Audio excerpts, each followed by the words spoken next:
The message flashed across Officer Tom Reed's neural implant. Do not fear. Human assignment sent. He blinked twice to acknowledge receipt, his heart rate accelerating despite the calming pheromones his uniform automatically released into his bloodstream. It had been 3 decades since humans last received a frontline combat assignment. The Galactic Confederation preferred to use their robotic soldiers and genetically enhanced proxy species for dangerous missions. Humans were considered too valuable as strategic thinkers and diplomats to risk in direct confrontation. Tom straightened his blue uniform and looked around the crowded space station corridor. Various alien species hurried past, some with multiple limbs, others floating on anti-gravity units. A few comprised mainly of light and energy. None gave him a second glance. Humans were a common enough sight on Nexus Station, though rarely sent into actual danger. Officer Reed, a mechanical voice called from behind. Your transport awaits. Tom turned to face a Class 4 administrative drone, its silver carapace gleaming under the station's artificial lighting. What's the mission? Tom asked, following the drone toward the docking bay. Information classified until departure, the drone responded. High command authorization only. That was unusual. Tom had worked for the Confederation Peacekeeping Force for 15 years and had never experienced such secrecy. His implant tingled again with a private message from his direct superior, Commander Lisa Wilson. Don't worry. You were specifically requested. This is good. The transport was small but elegant, a Tory-class stealth vessel with minimal crew quarters and advanced cloaking technology. As the airlock sealed behind him, a holographic figure materialized in the center of the command deck. Officer Reed, the hologram said, its features constantly shifting between various species. This was the visual representation of the Confederation's governing AI. You have been selected for a unique mission requiring human intuition and adaptability. I'm honored, Tom replied, trying to mask his confusion. But why me? The hologram smiled, or at least performed the closest approximation across its ever-changing features.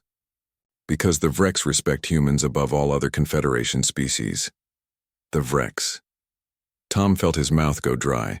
The mysterious race had been discovered only 5 years ago, inhabiting a distant arm of the galaxy. Initial contact had been peaceful, but limited.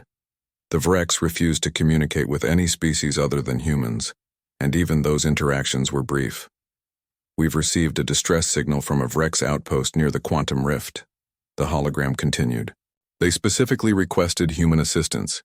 You will be the first Confederation officer to set foot on a Vrex installation. The transport accelerated to superluminal speed, its advanced engines barely making a sound. Tom spent the journey studying what little data existed on Vrex biology and culture. They appeared as tall, skeletal beings with 4 arms and skin that changed color based on emotional states. Their technology far surpassed anything in the Confederation, yet they had shown no interest in sharing it. 16 hours later, the transport dropped out of hyperspace near a massive structure floating in the void, a geometric impossibility of intersecting planes and angles that seemed to fold into dimensions beyond normal space. Vrex outpost detected, the ship's computer announced. They are hailing us. A deep, resonant voice filled the cabin. Human vessel identified. Permission to dock granted. Do not fear. The transport's autopilot engaged, guiding them toward what appeared to be a solid wall until it suddenly rippled like water, allowing them passage inside. Tom exited alone, his uniform's environmental systems adapting to the slightly higher gravity and oxygen-rich atmosphere.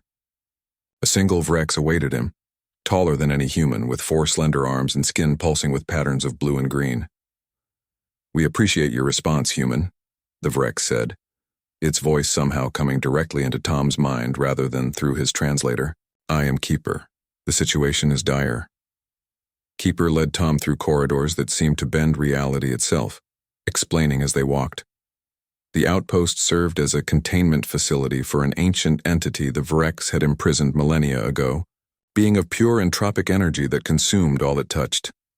The containment field is failing, Keeper said, stopping before a massive door covered in symbols. Our technology cannot repair it. But you can. Me? Tom asked incredulously. How could I possibly help with technology beyond my understanding? Keeper's skin rippled with what Tom somehow recognized as amusement. It is not technology that will save us, but humanity's unique gift. The door slid open to reveal a chamber, housing a swirling vortex of darkness behind a shimmering barrier. Several other Vreks stood around a central console, their skin patterns flashing with alarm. Containment at 12%, one announced as they entered. Keeper guided Tom to the console. The entity feeds on fear. All species in the Confederation operate primarily through logic, including my kind. But humans, you possess something unique. You feel fear, yet you act despite it. You transform it. Tom looked at the console, which reconfigured itself under his gaze to display controls he could understand. What do I need to do? The entity responds to consciousness. We need you to project your mind toward it, to feel your fear fully, then transform it into resolution. The barrier will reshape itself according to your emotional pattern.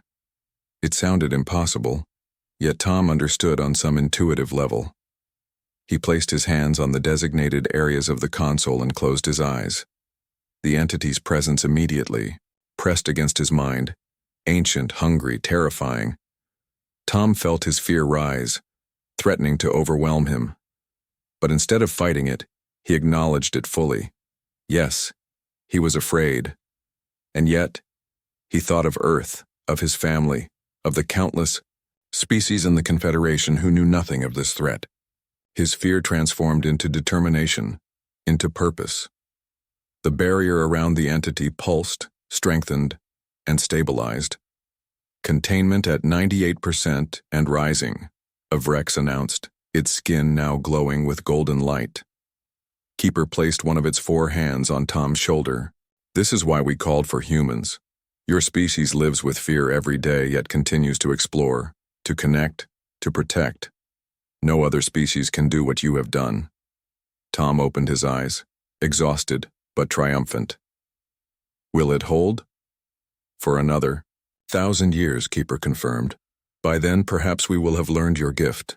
When Tom returned to Nexus Station 2 days later, he found a new message waiting in his neural implant, marked for all human personnel. Human assignments approved. Deployment beginning. Humanity had found its place in the stars, not despite their fears, but because of how they faced them.